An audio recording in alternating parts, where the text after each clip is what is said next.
Flow state is it's the most optimal mindset that we're in. It's the most efficient brain and mind processing known to us.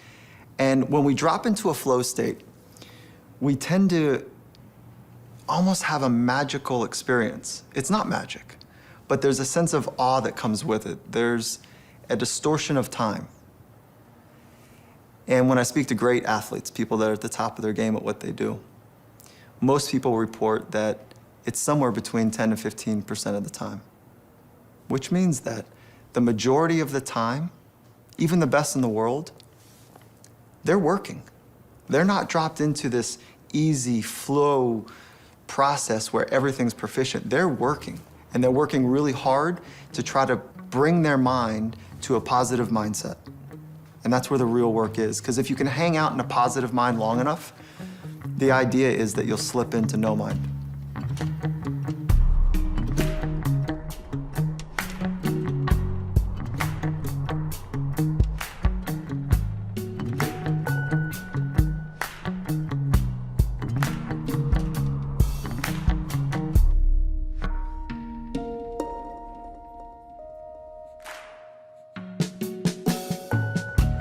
Shouldn't I be happy?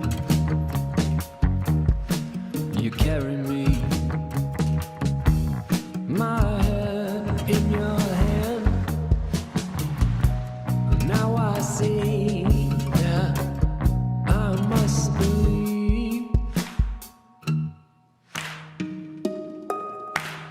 When you're done with us, when you had enough, when your impossible world has empty like a broken cup, it's just us, it's just us. What's my definition? When am I best before? When do I expire? Send your message, it was delivered. What's that sound? The sound of rippling paper.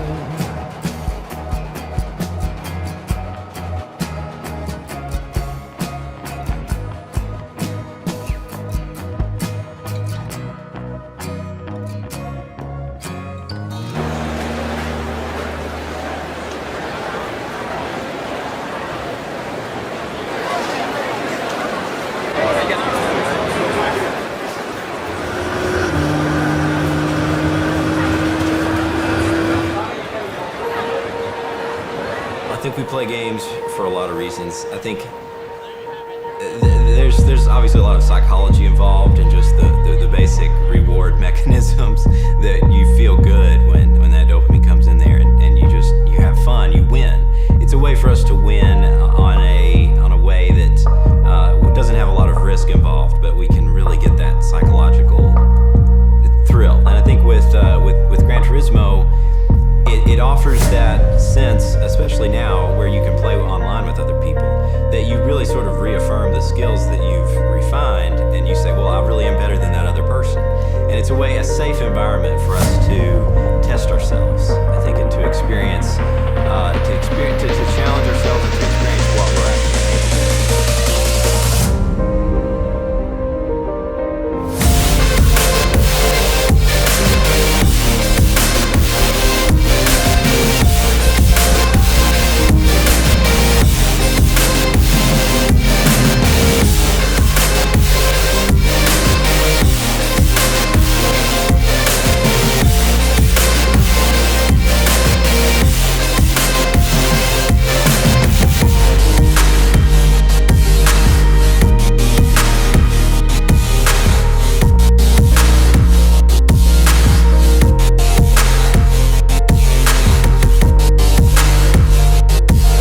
井隆さんっていうレーシングドライバーが、やっているドライビングスクールがあるんですね。そこを、僕がたまたま何回か手伝いに行ったんですけれども、その時に、たまたま参加してたのが山内さんなんです。で、なんか質問ないですかって言ってこう手を挙げたのが山内さんで、多分ゲームを作る上で疑問に思ってる車の挙動だとかそういうことの質問だったと思うんですけれども、答えることができなかったんですね。でまあそこでなんででしょうねっていう話になって、そこで名刺交換をしたのが山内さんとの接点というか一番最初の出会いです。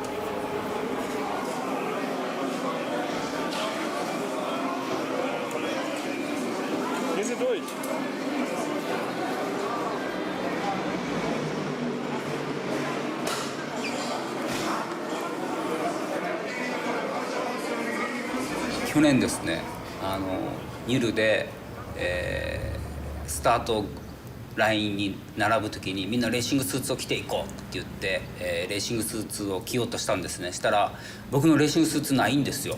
であれレーシングスーツないとかって言ってたら僕のスーツを山内さんが着てました。結構だからレース前になるとナーバスになるというかこう緊張するタイプって思ってます。あとタバコ吸う回数がすごい増えて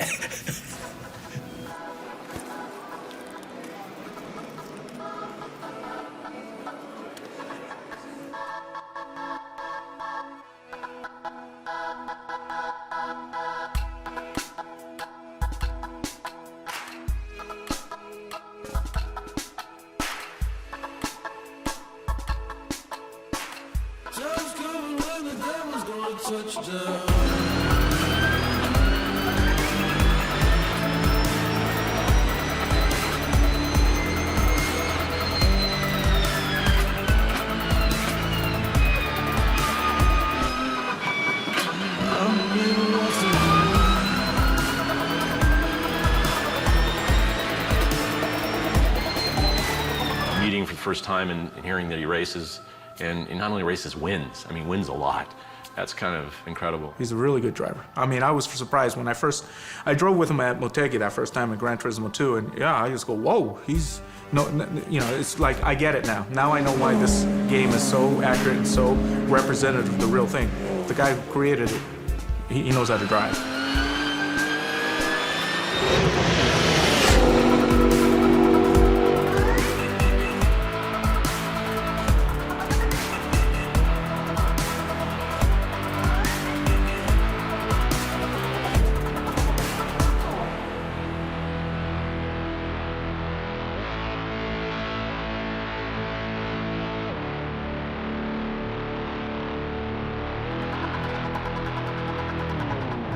そうですね、僕はグランツーリスモでドライビングを覚えてから実際にリアルカーを走らせ始めたので、グランツーリスモで感じていた車との一体感、自分の手足のようになって、走っていく感じっていうのが、リアルカーでも起きる、リアルなレーシングカーでも起きるっていうことが分かって、ある意味ちゃんと裏が取れたというかね、自分自身で体験することができたので、そのあたりは自信を持てる部分なんですよね。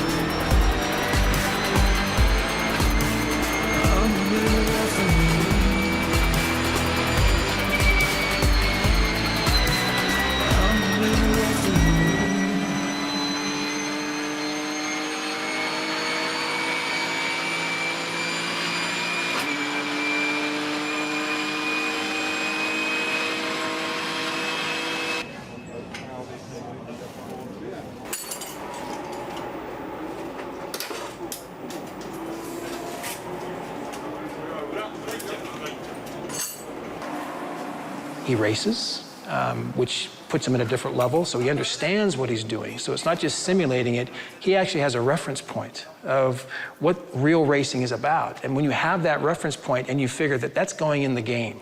You know, we were just in a review a few minutes ago with him on a project we're working in, and he gave insights to things that he thought that, I think this would be important because this is what you would actually need to do for the real car. So he can pull reality from his experiences and apply it to the application of a project. I think pioneers that are doing something unique and new, people want to listen to. He's proven. He has a pedigree that I think gives him a lot of leeway to do some unique things. Question 12. The game is nearly perfect. What else do you think you can improve on? What else is there left to do? 中学時代の思い出というのはとにかく僕の友達たちっていうのは刺激的だったんですよね。で毎日毎日その友達たちと、どっちがかっこいいことができるのかっていうことをこう競争してたような気がします。でどれもが面白いやつでどれもがすごいやつでそんな中で14歳の時に映画を作ろうということで映画を撮り始めたんですね。ただ今ほどいい機材はないですから当時は8ミリのフィルムでした。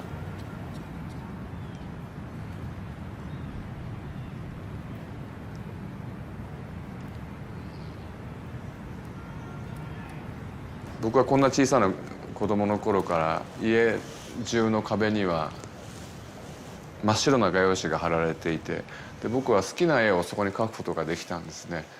で全てを描き尽くすと親がその紙をいつの間にか全部また白い紙に変えてくれていたそういう家でしたからそんな中で僕が、デザインというものあるいは絵を描くというものに対して何かこう育っていったんじゃないかっていう気がします。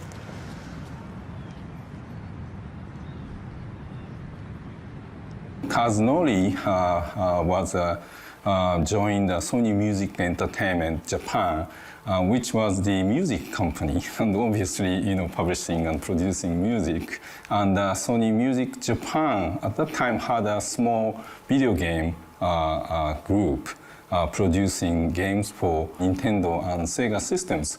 So he joined Sony Music Entertainment Japan, became one of the young member producing titles for those systems. で僕は正直びっくりして俺がゲーム作るのっていう感じだったんだけども、ちょっと考えてみたら自分自身のバックグラウンドも含めてビデオゲームは確かに作れるなと思ったんですよね。Back in the early 90s, when Sony was first starting to think about a PlayStation console, Kazunori wanted to produce this car game that he wanted to produce since he was 15 years old. And he approached the Sony executives and the people in charge of the games at the time and explained to them what he wanted to do. But they really weren't interested in a car game. They presumably weren't car people, and they didn't think that a game that technical or that focused would really sell. でそのあたりから確かにビデオゲームを作るっていうのは企業にとっては投資だからそんな簡単に自分の好きなものが作れるわけじゃないんだなってことは分かりました。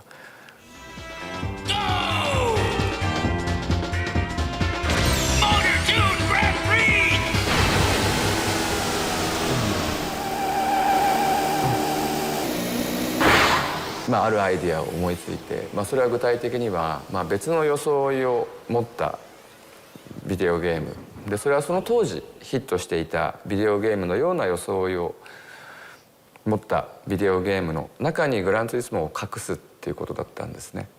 でそれがモータートゥーングランプリというタイトルで外から見ると、任天堂のよく売れていたビデオゲームのように見える。でも中で行われるトライ僕らができる試行錯誤というのはグランツーリスモにつながるものでした。The amazing car physics engine was so realistic, and some industry people noticed what Kazunori team was doing, and became something to watch out for.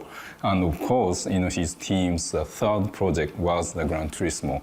So when we waited long enough to have something tangible that we could show, that was the early prototype of the Gran Turismo with the amazing, never seen before reflection mapping of the car. When the car spins, the lighting, reflections changes, and was amazing. ソニーのエグゼクティブの皆さんもすごくなんていうのかな、僕に自由を与えてくれたというか、そうだったら会社を作って好きなようにやればいいよっていうふうにある意味リリースしてくれたんですよね、僕を。だからそれはすごくありがたかったですね。もう戦う必要はなくて、あとは自分と仲間たちで好きなように勝負すればいい。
そうですね、僕の父がものすごく、登山家でもあり冒険家でもあり、自然との関係を、大事にする人というよりは、自然と共にある人だったので、僕もそのように育てられました、自然と。これなんかクヌギだからちょっと今時期が早いけど、これを蹴るとね、これを蹴ると振動が上に伝わってカブトムシが驚いて落ちてくる。ガンと蹴った後にふって待ってるとパサッて落ちる音が聞こえる。でそこがカブトムシが落ちてきた場所ですね。それをこういう木を見つけたら全部繰り返す。森のすべての木で繰り返す。そうするとどんどんカブトムシやクワガタが取れる。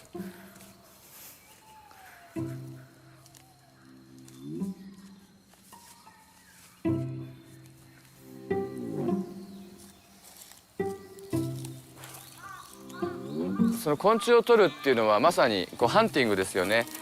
でそのハンティングの快楽っていうのは、例えばドライビングにもつながるしレースにもつながるし、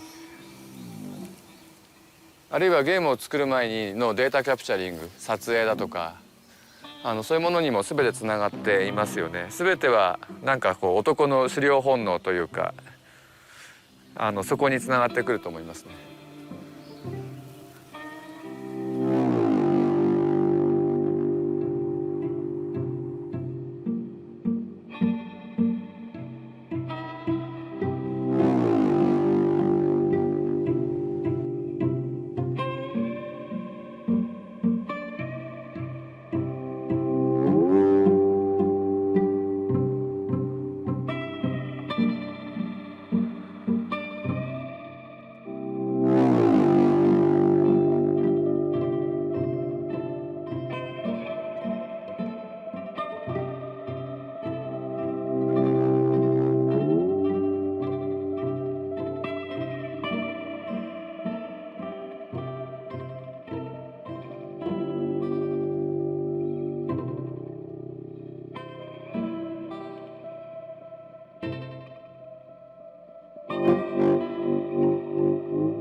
コースを作る、そのやり方なんですけれども、まず僕らがこの取材チームが、この場所に行きます。で、全体の景観をまず感じるところから始まりますね。全体の景観を感じ、いよいよそれぞれの、素材を撮影することになるんですけれども、こういった路面であるとか、ああいった縁石であるとか、カリフォルニアの光だとすごく分かりやすいですね。僕らが撮るイメージ、テクスチャーというのは、こういった路面のテクスチャーから、こういった縁石、それからこの外側のね、コース外のテクスチャー、そういうものもイメージで撮ります。あとレーザーでスキャンされる、サーフェスというのはもちろんこれら全てがレーザーでスキャンされるわけですね。こういった凹凸、ひび割れ、このレーザースキャナー上ではちゃんと凹凸になって、でも写真も大事だし測定も大事なんだけれども、もしかすると一番大事なのはここに来る制作チーム、大体20人ぐらい来ますけれども、みんながこのコースのね、この光、空気、雰囲気を掴んで帰るってことでしょうね。それが一番大事かもしれないね。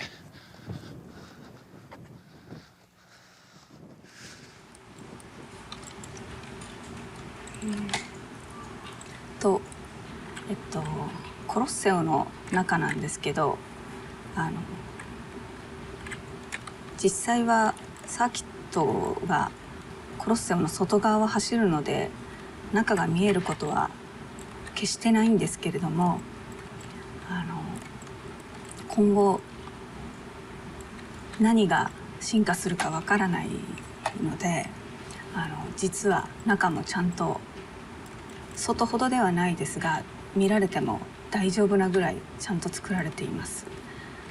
で、本当はここは映ることはないぐらい見えない場所ですが、こうやって進化した時にいつでも対応できるようにちゃんと作っているところが、データをこう全体的に見ても結構テンションが上がって好きな部分です。There are scenes on Gran Turismo, and there's a camera shot of a beautiful car set in a beautiful location, just sort of moving around in different locations, looking at the car. And you look at it, and you could sort of sit there for a good 5-10 minutes just staring at the screen, and it's a work of art. But when it comes down to it, it's just code. But I think it's a bit more than that, really. They say code is poetry. That's a computer science term. When you learn to program, that's one thing they say. It should be like poetry. It changes you. It makes you think about cars differently. It makes you think about the world differently. I've learned so much about other countries and other forms of racing and other people. I've read the documents that go along with the cars and the tracks, and you learn so much, and it makes your world so much bigger after you've experienced the game. But really, if you say, what is the game, it boils down to these lines of code.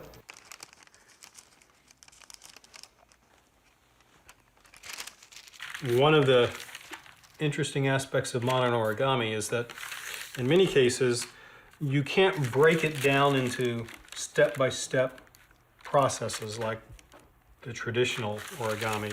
All the folds have to come together almost at once. So with that type of design, we'll very often spend some time putting in all the creases ahead of time and then try to bring all of them together at once. It's a skeleton. It's a scaffolding. And a crease pattern captures the important elements of something, but it rarely captures every fold in the figure. And so it's less than a blueprint. It's more of the abstract essence.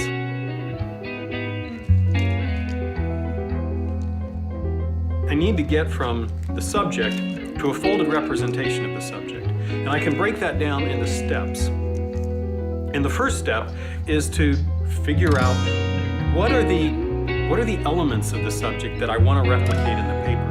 Because any representational origami, it's not a perfect photograph or a perfect sculpture. It's not a perfect reproduction. We have to pick certain elements that are going to call that subject to the mind of the viewer when they see it. One way of describing the abstraction is making a stick figure or a drawing, because that tells me how many legs and how long they are and so forth. And that's a pretty easy step because we can draw stick figures pretty easily. That's our first step of drawing when we're a child. But going from the stick figure to a paper shape that has the same structure, that's the step that is particularly amenable to mathematics. I began to see a lot of these principles in origami that seemed very much like the principles that governed engineering, and that one could use mathematics to do better art. There's really deep connections between the meshing problem of 3D gaming and the crease pattern problem of origami design. And so there are origami algorithms that are basically meshing algorithms that say represent this surface by a bunch of polygons that satisfy certain rules about their positions and angles. What we're trying to do as an origami artist, what Kazunori is trying to do as a video game, is create an experience inside someone else's brain, and so you kind of have to put yourself in there. And so the decisions that we make in this abstraction process are not just what to include, what to omit, but also what to exaggerate, what to put in that's not actually there, but that will give the desired result in the viewer's mind. You know, in everything we do here, everybody's always amazed that, you know, we still sculpt full-size clay cars. Every day we do that here. We have a set of craftsmen, sculptors that do it, and we'll mill the car, bring it back onto a plate, we'll model it by hand, we'll white light scan it, bring it back into the tube, tune it again, and kind of go back and forth. It's kind of a little bit of a artistic ballet between digital and analog. And we may build a polygonal model, math model, mill it out in one of our giant mills, but at the end of the day, it's a craftsman hand cleaning the model down, getting the lines just right. I think at the end of the day, it'll always be touched by the human hand to make it, or give it that soul, I guess.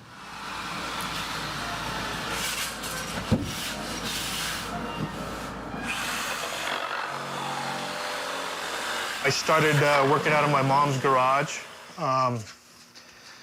just driven to, to get my hands at shaping. I used to strip down old longboards, and that's how I kind of started. I've been doing it since the summer of 1973, so this will be going into my 5th decade of shaping boards.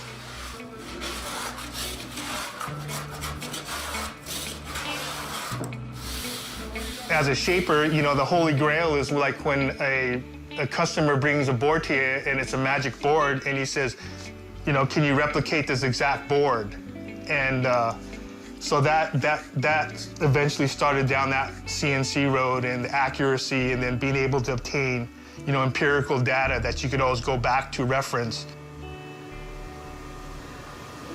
This has been like an 8-year process for me to build this machine. I originally had no background in CNC technology or CAD/CAM technology, so it was a long project for me.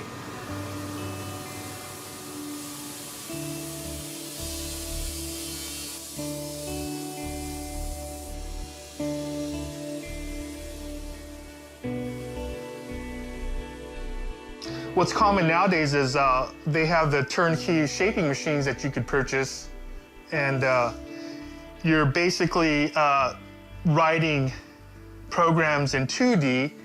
The algorithm formulates the 3rd dimension. You're not really working in true 3D. The way I actually do is I take my hand shapes and actually digitize the entire surface. And so it maintains the natural hand-shaped, I don't know what you would call it, just a non-algorithmic look to it. It has more of a hand-shaped, non-digital appearance to it. Right now what I'm doing is just basically taking down all the toolpath that the CNC machine has cut with the program that I've written for the board. Aesthetic is really nice, but I try to add little style points to the boards, for sure. But the rider is the one that has a soul, and the rider and the board have to connect. And if that ultimately, if I fail at that point there, I basically failed as a shaper.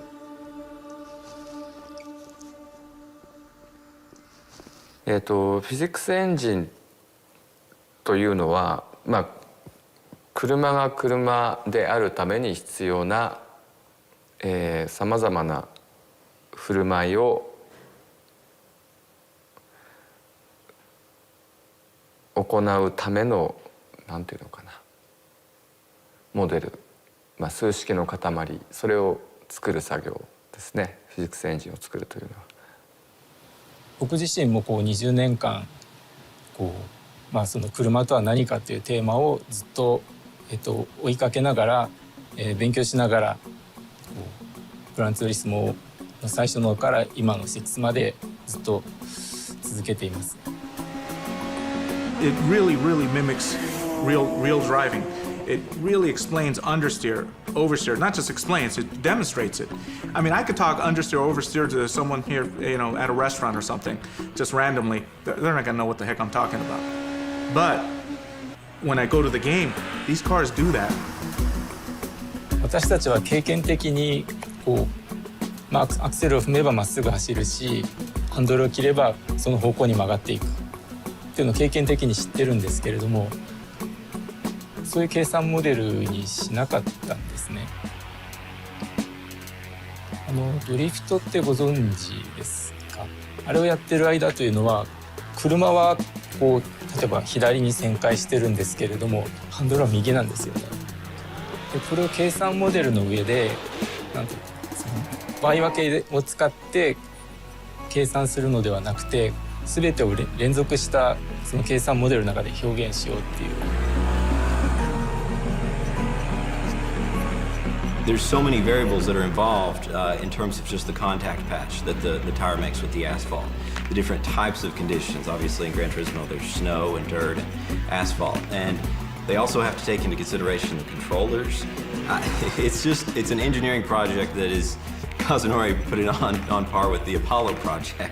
And as crazy as that sounds, I think he's probably right. It's a massive, massive engineering undertaking. プレイヤーのコントローラーを操作するパターンから判定するのではなくて、その車を構成するコンポーネント、タイヤですとか、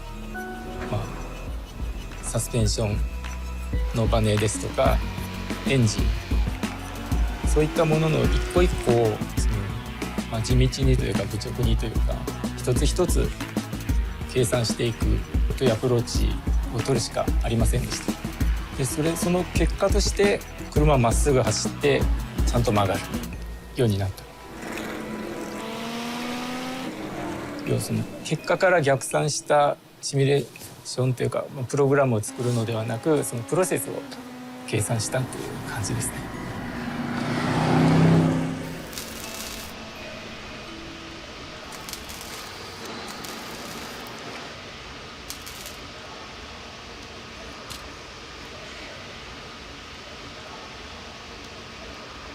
There's a lot of history in objects that have existed and had another purpose. And bringing that energy, that previous energy, into a sculpture brings a lot of new, unexpected surprises together.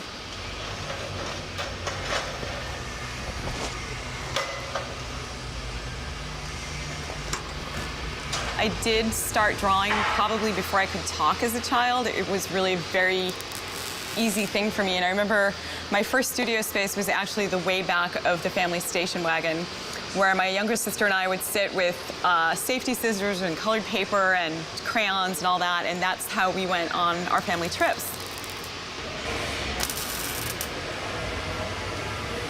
As soon as I graduated art school, I took a full certified welding class, and it just seemed like the next logical step for me. I didn't really expect I would ever build a bridge or a building, but I really wanted to understand the medium. I wanted to understand all of the right ways to do it and how far it could be pushed. In my mind, it changed how I looked at things a lot. I no longer saw things as being broken or useless. I saw them as waiting to be repurposed or fixed or modified in some fashion. All of the giant figures were designed to represent different religions from around the world. I think what's kind of unique about the experience of these is from a distance you see a large silhouette, and as you approach you can start recognizing that there are items in here that are familiar to you, whether it's a spring or a kitchen faucet or a tool. There's a lot that people can relate to in these sculptures, and I think it's kind of amusing to discover these little bits. And I want people to just be drawn up into the magic of the sculpture and forget anything they know about reality. I want them to just think it's always been there, and they discovered it, and it was there for them.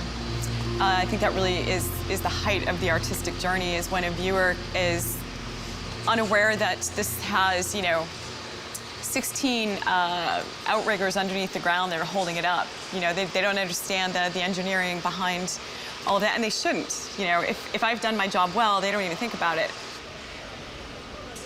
So I think similarly, to take a car out of the context of a parking lot and put it on a pedestal, you're forced to look at it as an artistic object and just see its physical characteristics.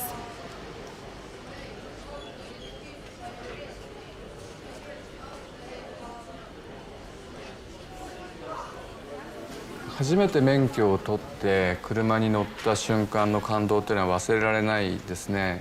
自分の体に本当に羽が生えたように、突然自分が行動できる世界がわっと広がるわけですよね。でその気になればどこまでも遠くまで行ける。でその時の感動って今でも覚えていて、で今自動車に乗る時にその都度感じる喜びっていうのも基本的に当時と変わらないですよね。なんか自分の体、自分の身体の能力がパッとこう拡張されて、で生身の状態ではできないこと、それはスピードだったり、あるいは遠くまで行くことだったりしますけど、そういうことができるようになるっていうのは、車を運転する上でものすごく大事な魅力の一つだろうと思いますね。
それはまさにそうなります。車との一体感というのはグランツーリスモをプレイしている時にも完全に起きていて、で今この瞬間にリアタイヤがどれぐらい路面に設置しているのか、でどれぐらい設置しているのか、あるいは今タイヤのパフォーマンスのうちのどれぐらいを旋回に使っていて、あとどれぐらいスロットルが踏めるのかみたいなことは手に取るように分かりますよね。だからそう思います。グランツーリスモをやっていて乗れてきた時って自分でも分かるんですね。スッと入ってくる。で車と完全に一体になってしまう。でその時はもう4つのタイヤが今どんな状態なのかっていうのが完全に自分の体の一部のように感じられる、そういう瞬間はありますね。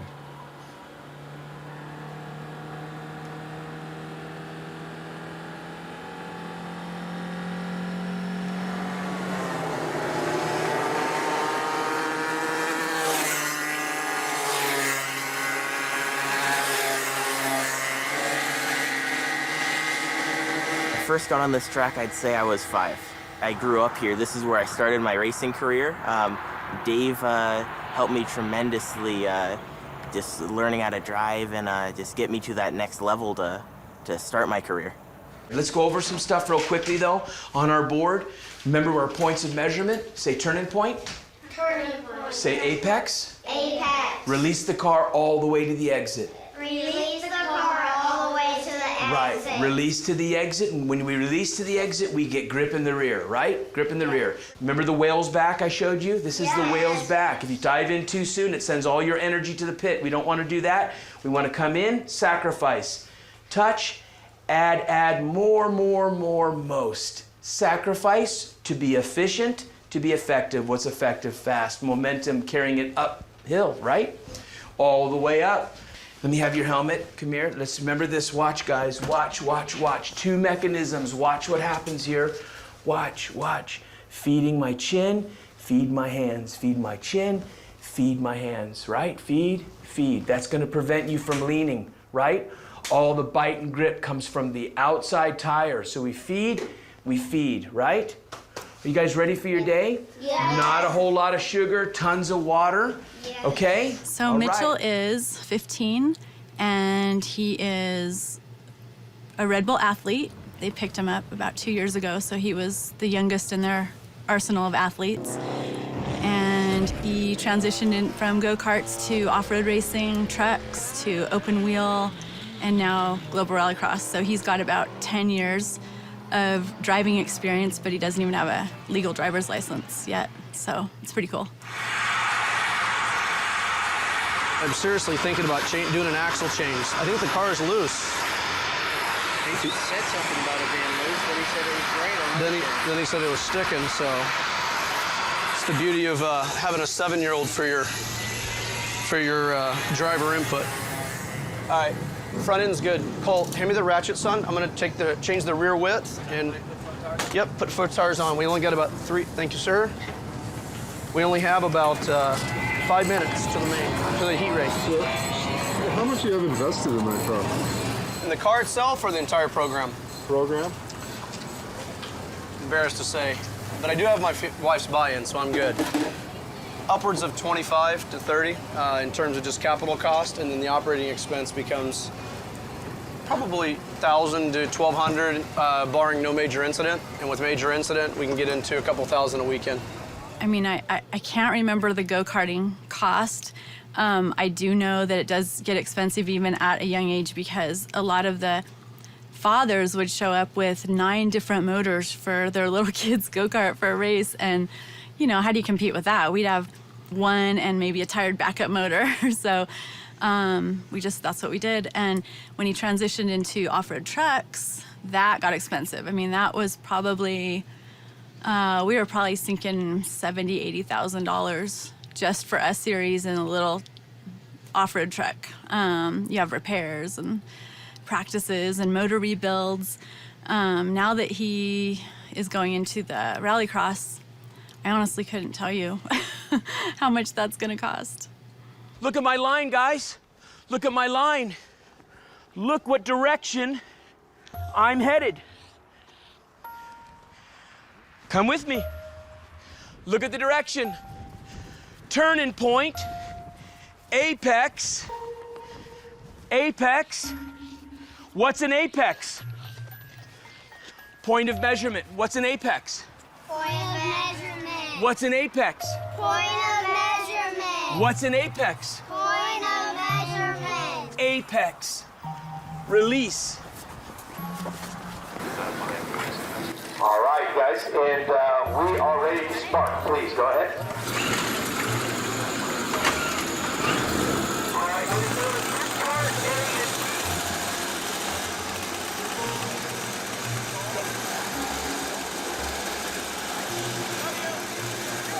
Go a little faster, a little faster.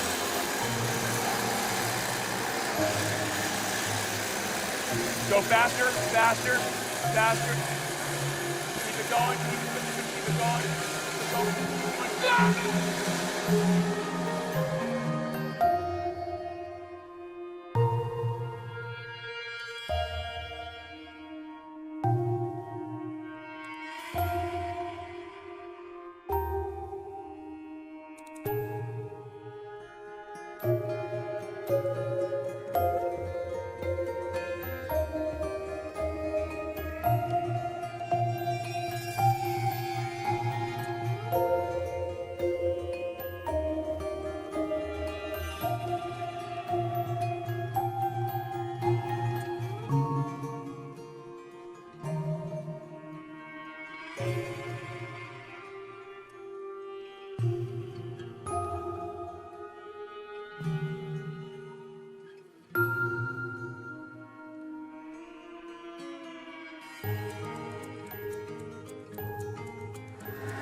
Get ready for your first round of practice. It's so incredibly hard to get into motorsport, as anybody who's done it or tried to do it knows. It's one of the most expensive hobbies that you can find, and there's a certain mystique about a race car driver that is it's romanticized in a lot of ways, and for good reason. You have to be very lucky and very fortunate in so many different ways to make it.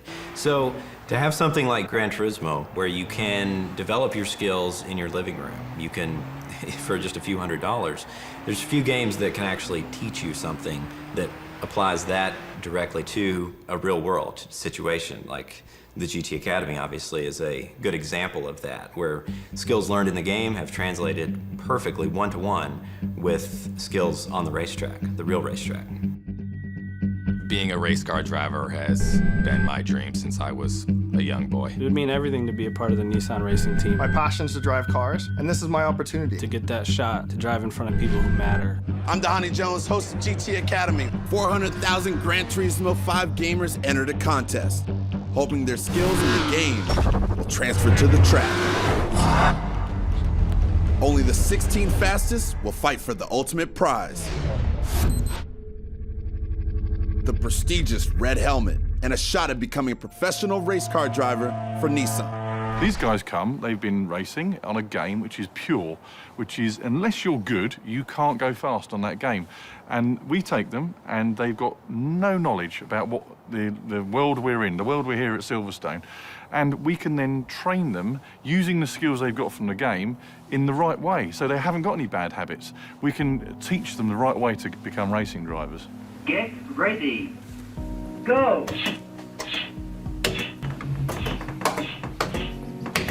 When the guys win the competition, they then go on what we call the driver development program, which is a physical, mental driver coaching program.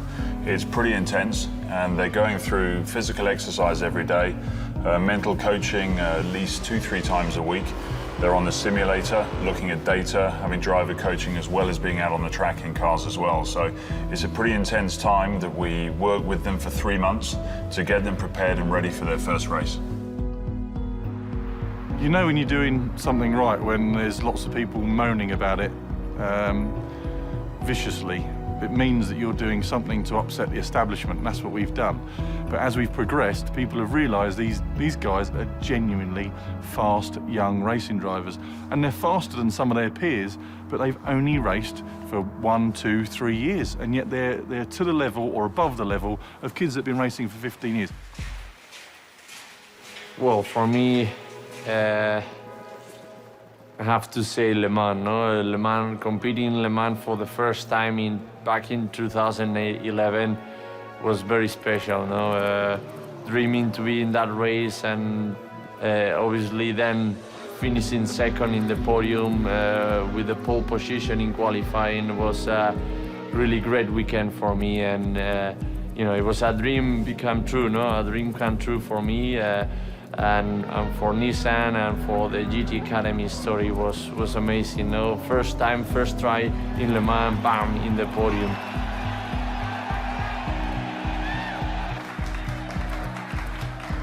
Okay, if we'd have had one driver that was good, okay, it was luck.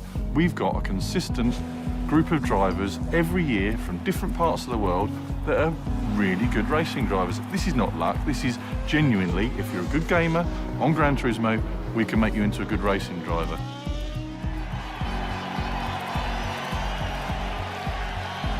But GT Academy is, in my view, first and foremost, a life-changing program. It takes people from nothing, if you like, to something very, very special. It gives them the inner belief, it gives them the self-confidence, and it gives them the skills. Not just skills behind the wheel, but skills in front of camera, skills in PR. And it gives them all of that and makes of them professional race drivers. I think as a child, being a racing driver was my ambition. I've dreamed of it before, and but I can honestly say I've never dreamt that it would happen this way through playing Gran Turismo. I mean, who thinks of that? 僕が最初にグランツーリスモを作った時からの夢ではありましたね。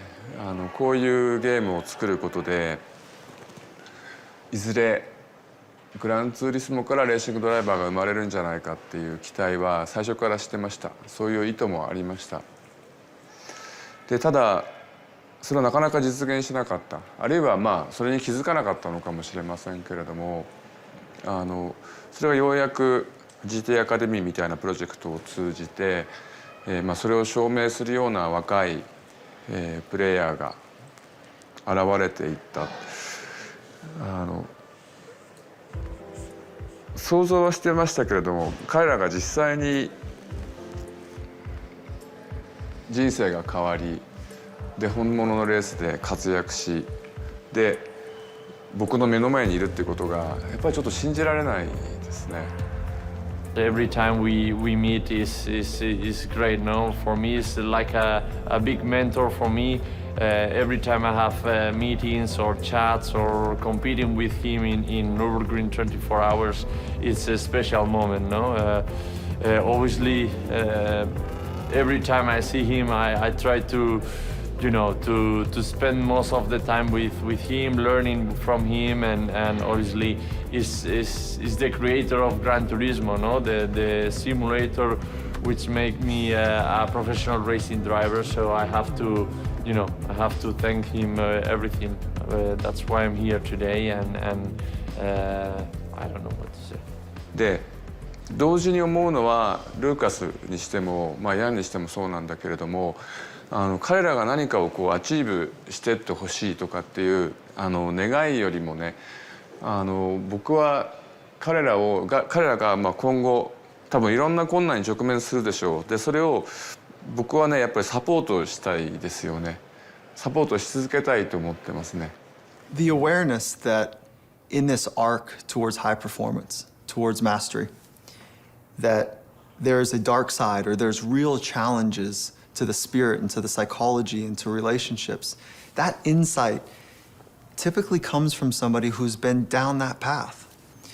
And the insight to be able to know that men who are pursuing something that's very important to them, that there's both a part that is glorious and to celebrate, and there's also a really challenging dark side to it is really insightful.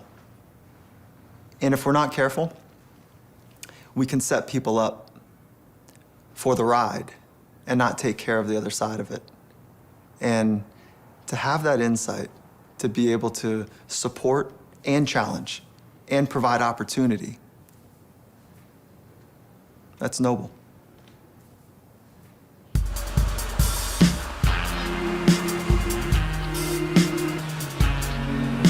In Japanese, toge means canyon road or mountain road, the winding road basically. I wanna go far, do what you love, they all say. I wanna go far this time. The wind in my face, I'll take my place among the stars.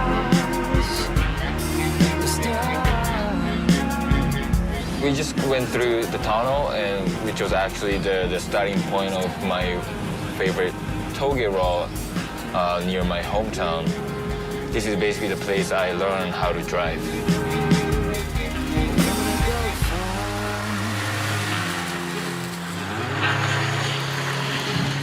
10 years ago, I was driving Canyon Road as for fun, and then I just had an opportunity to compete in the States. And back then, professional drifting wasn't that big neither. Like, it's not as big as mainstream racing. But it grows so much after 10 years, and I guess my dream came true that I'm now a professional driver.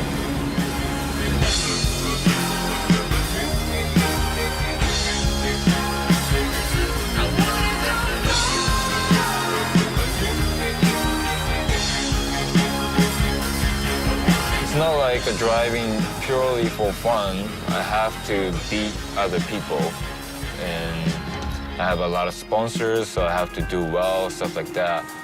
So sometimes it's not only fun. Sometimes it's very difficult. But when I come to mountain road like this, it kind of always reminds me how much I enjoy just driving.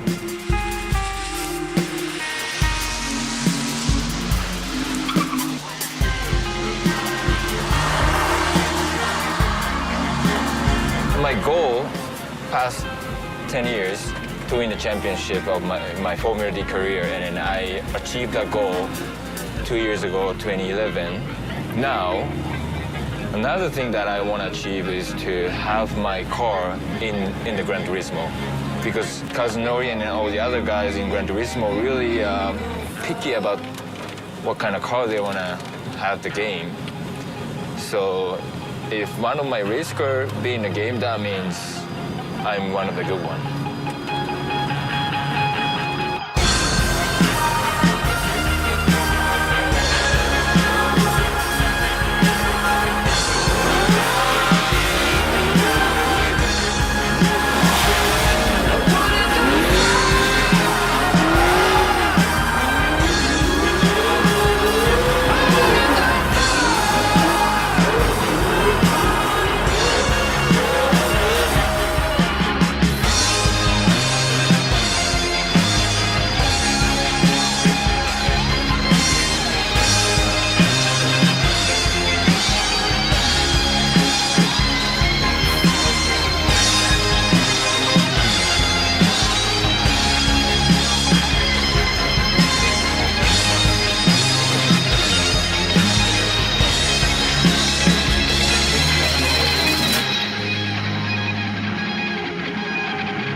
自動車メーカーのデザイナーが、何か車をデザインしよう、作ろうと思った時に何をよりどころにして車のデザインをしていくのかっていうのはやっぱり常に悩ましい問題だと僕は思います。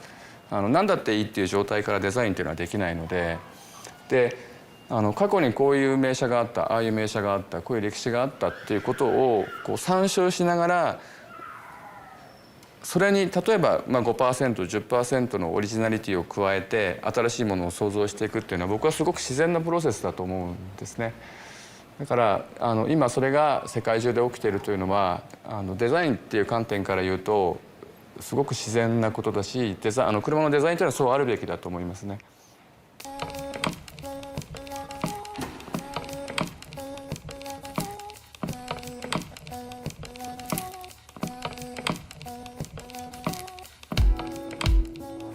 We really pay respect to what the guys did in the 30s and 40s and 50s, and though the racing cars get crashed, they get modified and changed a lot, and we see our job as actually putting it back to exactly how the cars left Lotus or Cooper or Ferrari back in the day.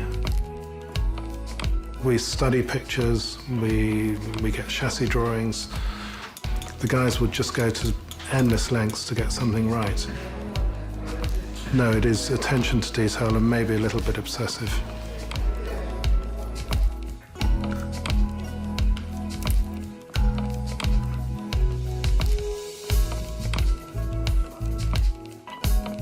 I think the people that made these cars were real artisans, and they've been doing it over a long period of time, and they just had so much experience on how to make proper steels. It's almost like a black art.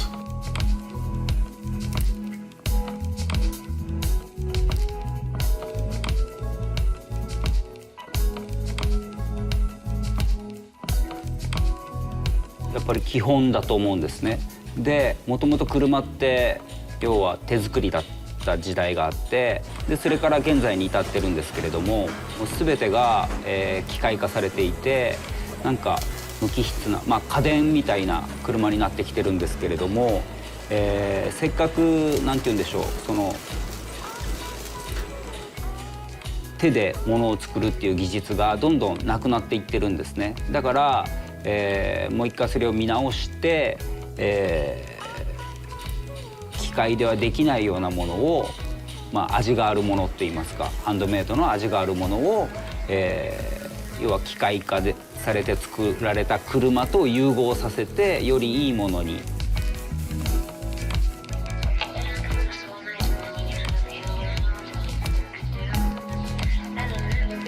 自動車のことを知れば知るほど、自動車を作ってる人たちのことを知れば知るほど、彼らがこれまでやってきた、成し遂げてきたこと、百数十年の歴史の中で成し遂げてきたこと、あるいは現に今彼らがやっていることっていうものの凄さがやっぱりどんどん伝わってくるので、僕らは本当に少しでも手助けができたら、光栄だなって思いますよね。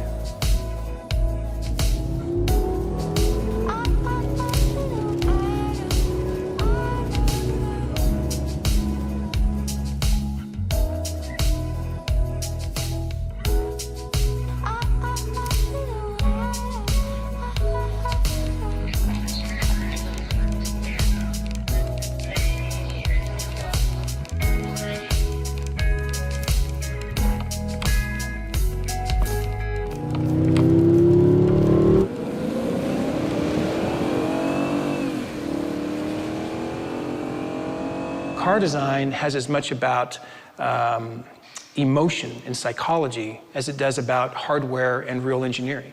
And it's that psychology and the emotional connection that I think in the game you get that is very, very different. I mean, to come across a rise and to see sun hitting you at a different point of view, to hear shifting inside the car, the very thing that you can imagine the car being as a designer, because that's, a car designer has to use his imagination as part of his, that drives the creativity that he's doing. And so when you're drawing a car, you're thinking about, what do I want to see? What are the reflections I want to see happening on the side of the car? That's huge. In the game, you would see it. We did a whole project, a concept vehicle project around it. We spent probably 2 years just trying to make sure, do we understand the values, the attributes, the dreams of these different generations? And where are they? And it was interesting, when we talked to a lot of these kids and we said, well, why don't you know who we are? And they said, you're not where we're at. And that was a daunting task. We think, well, we're advertising everywhere, we're racing teams, we're selling cars all over the place. How can we not be where you're at? And when you look at the impact of games and what they do, I mean, as a casual experience and lifestyle, these kids in games, they spend a lot of time in games. I mean, it's a place where they interact with each other, they socialize, they prove themselves, it's a recreation period of time.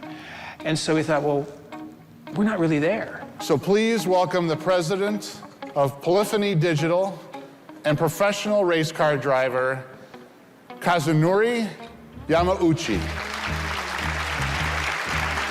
So we thought, well, why don't we design concept cars for games? Wouldn't that be kind of cool? What if we created the cars that we can't even build in reality in a game? What if we gave you the chance to drive a Corvette with camouflage on it before anybody else gets a chance to do it? Starting today, everyone can drive a camouflaged Corvette test vehicle on Sony PlayStation's Gran Turismo 5. When it came out in the game, the camouflage car initially, there was a little bit of a leakage beforehand, which wasn't planned or expected, you know, so that was like, everybody breathed hard. But the game boards went crazy. I mean, something that was never expected to happen. It's like, now all of a sudden, people who never would have talked about Corvettes, we're talking about Corvettes.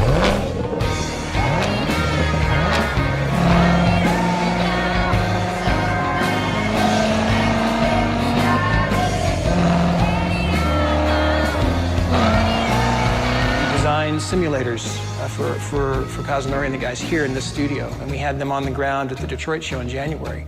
Those simulators, when driving the Corvette, were so in demand that it completely outstripped our ability to support it. You know, we couldn't put enough people through the whole system. So there's a long, long line all around the whole exhibit for people wanting to drive the new Corvette.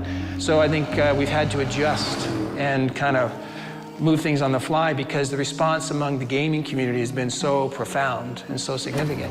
Ladies and gentlemen, this is the new Corvette. We launched it simultaneously in Detroit, and they pulled a virtual cover off it on the game.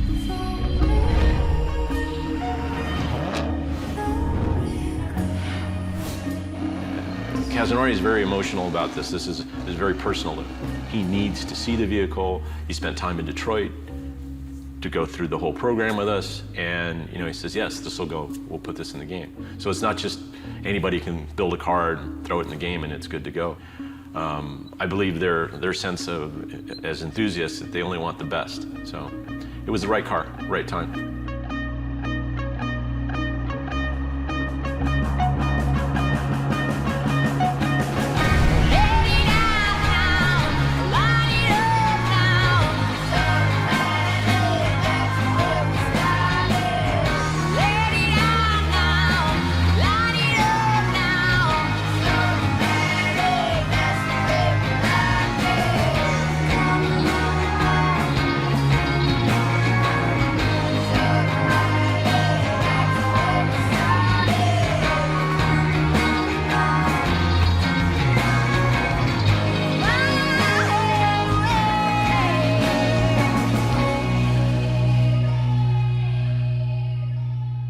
It's an interesting problem to think about anyway, and what would our ideal GT car be? You know, but I don't know, for me, I think it's more in the pure sports car vein, you know, but pushing technology and pushing design to a more advanced condition.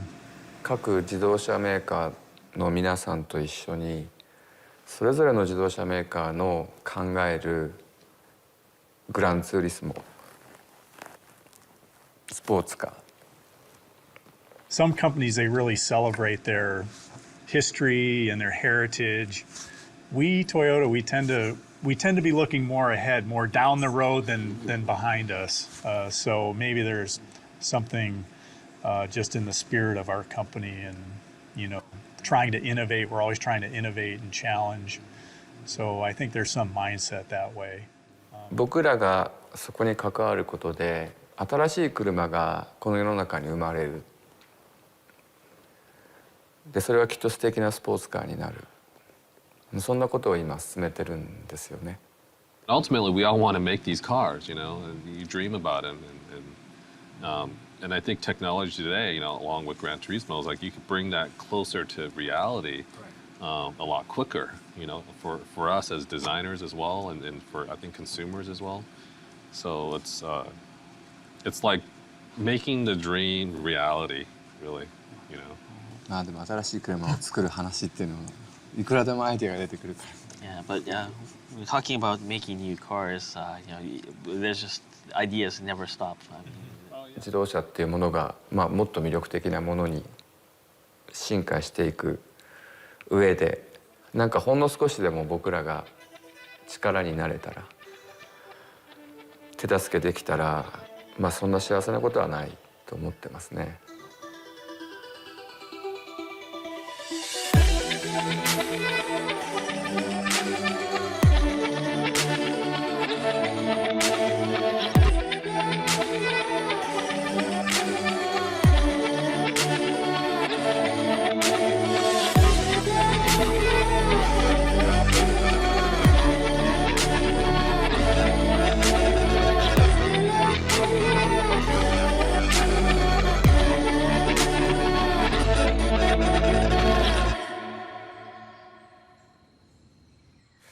そこはグランツーリスモとは何かっていう話にも関わってくるところで、グランツーリスモは一つのビデオゲーム、ただそれだけなのかっていうことですよね。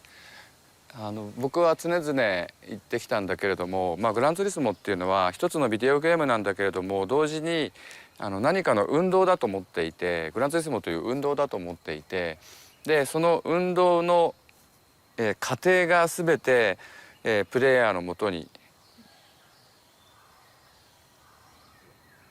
で僕らに出会った人たちにも影響を与えて、影響で響いてくれた人たちがまたこう世界を変えていくというか、世界に変化を与えていくっていうそういうプロセスですね。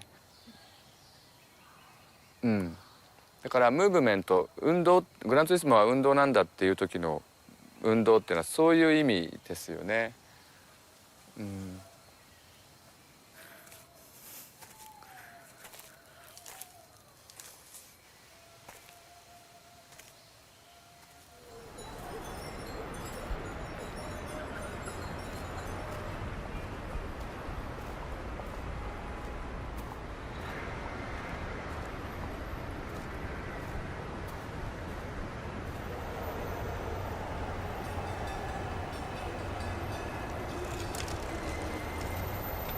The creative expression, the ability to become so masterful at something and so thoughtful in the basic elements of how it works, that's when the artist in all of us can be expressed.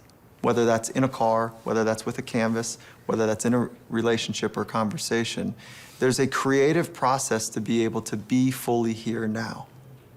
And that's, I think that's what we're all looking for, is to be able to be completely immersed in this moment. And when we can do that over and over and over again and live in this moment in a really high quality way with a very amazing tone, if you will, that's when we get to be close to our potential. And so a life or a professional career, a high performance career, is stringing together as many moments as possible with high tone to them. And are we able to be able to slip into potentially something where we can have an artistic expression with?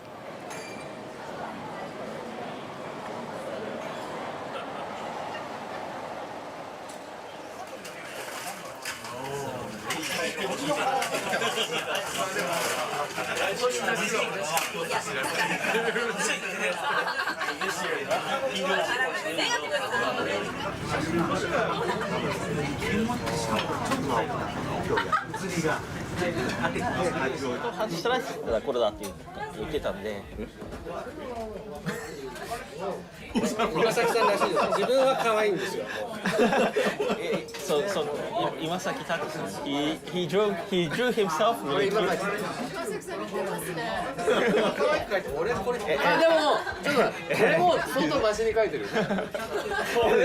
He says, well, this is better than the real Asano-san.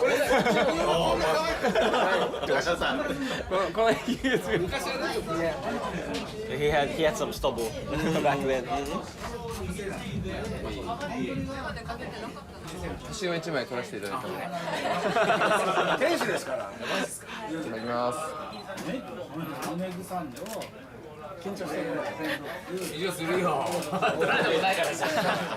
To me, Kazunori is a guy who, like I said, he's a perfectionist, but to make a mark in this world. I think that's what his, he's driven to do that. I think he's already done that to a pretty, to a point with the Gran Turismo. I don't think he's quite satisfied yet. I think he wants to, I think he feels he's here for a reason, and, it's up to him to, fulfill his destiny, if you will.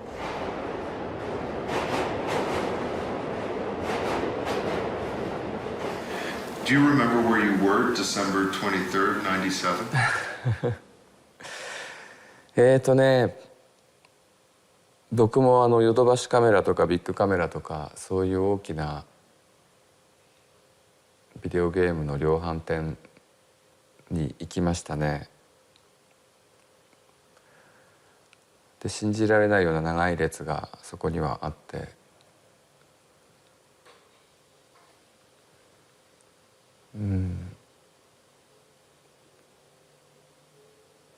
ただただ信じられない、それを遠くから見ていました。だからなんか達成感を感じてるとかそういうなんか余裕もなかったっていうかね。でもすごく嬉しかったですよ。自分の見てるものは本当に信じられない。僕らもね、グランツーリスモの最初のグランツーリスモって結構長い時間作っていましたから、リリースする寸前までは本当僕らチームのものだったんですよね。で温めてでもうギリギリまで自分たちの手元でホールドしていて、で最後にリリースしたんですけれども、そのなんか本当に自分たちだけのグランツーリスモが自分たちだけのものじゃなくなるっていうその瞬間はやっぱり確かに覚えてますね。そうですね。熱病にうなされるように集中してたとしか言いようがないですよね。だからなんかそれに集中することで同時に何かを失っているとかそういうことも何も考えなかったですね。とにかくいいものを作ってもうあそこまで行きたいっていうことしか考えてなくて、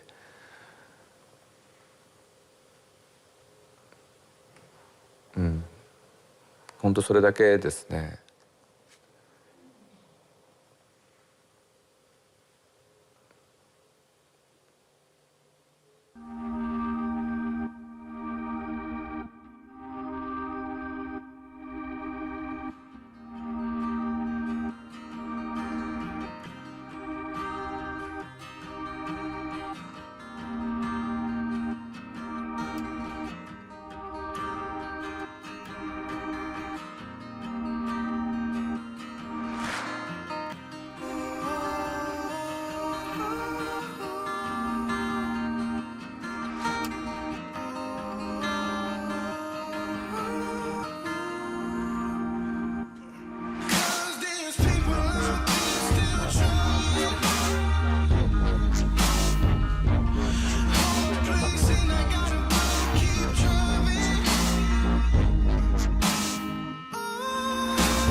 Remain free.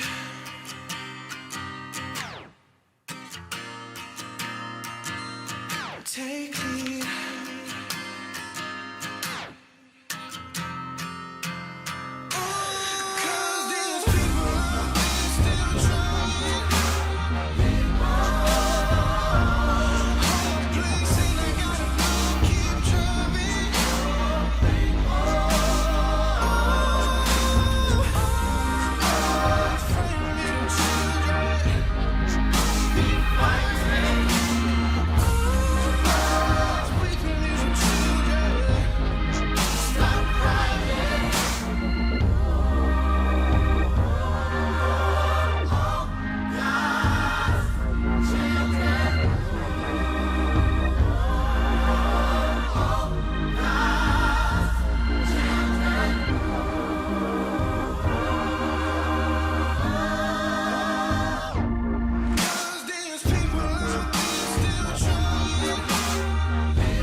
Gain speed.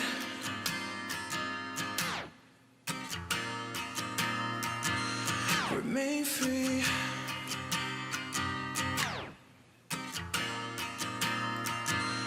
Take lead.